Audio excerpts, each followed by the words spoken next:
Look how sick that e-brake handle is. Let me show you what not to do when installing one of these. What's happening, fam? Welcome back to the channel. Hope everybody's doing well. So I'm about to go into the Hulk real quick. I gotta show you something. I was just gonna do this video another time, but I wanted to preemptively prep myself, and nothing really got ruined, but it got ruined, so to speak. And actually, the part that I got, it's from my sponsor, GoGoCarbon, who sponsored me many things. Obviously, the side view mirror, top and bottom caps, door bowl covers, door handle covers, you name it. You know what I mean? I'll put some links up. But this is what I wanted to show you. They sent me their carbon fiber e-brake handle. Such a beautiful piece. Beautiful. Comes with the hardware, like the Allen screws and the Allen key. And I ordered this dual e-brake button from Amazon, which is super cheap. Now, you ready? This shit is effed up. Damn, I jacked my shit up. Guys, this is a really simple thing to do, but for some reason on this car, I think it was like on steroids. So let me explain. This is a very simple process. You literally pull back the e-brake cover. Okay, let me just get this angle right. You pull back the e-brake cover. Okay. Now once because the e-brake cover covers this portion all the way up to here. So you pull it back. You don't need to pull this out. You don't need to take it out. There's some videos on YouTube, they take it out. You don't really need to do that. Just dress it back all the way until you see this neck right here showing. Right here. Okay? Now, there's guys saying, oh, they muscled it off and stuff like that.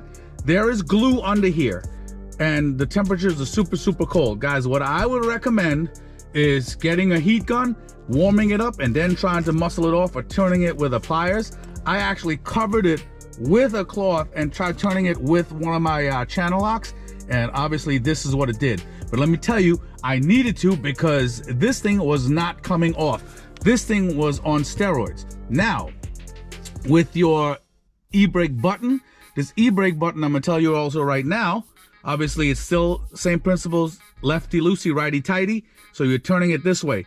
This actually has Loctite on it, so you're gonna need to, you might scratch it up. See how scratched up and jacked up this shit is?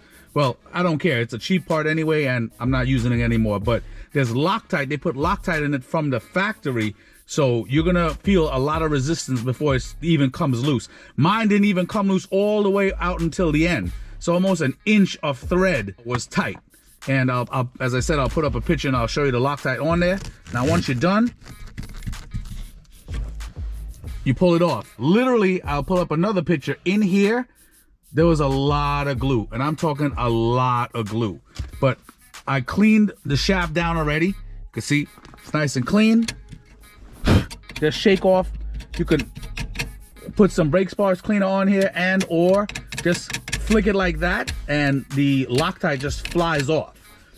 Okay, now, okay, so your new e-brake handle, you take that bad boy, slide it in, obviously thread your Allen screws in first. There's 3 holes, 1, 2, and 3.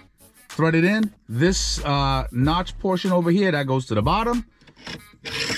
Put it like that, thread it in.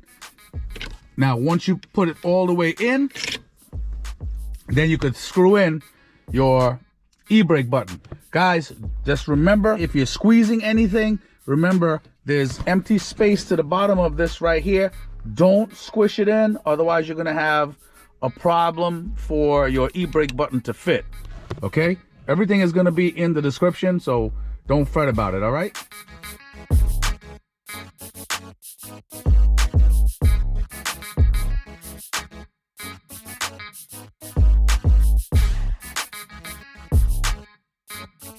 All right, guys, the install is complete. Now, just one more thing I gotta tell you. Actually, 2 more things. One, make sure this Allen screw right here, make sure this is dead center of your e-brake shaft, okay?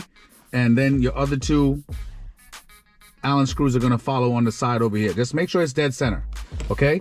Because there's a notch under here. You wanna make sure that's to the bottom, just like how this notch is over here in the center. So you wanna make sure your pinky is hitting this notch the same way it would hit the OEM one, okay? Once you got that tightened down, you screw in your e-brake button, and that's really it. You know what I'm saying? Guys, definitely like, subscribe, comment. Now, once you're done, you might not need a pry tool, but obviously pull this bad boy and dress it. Make sure it goes over the notch on the bottom. There we go. Second, give me a second. Almost there. Come on, come on.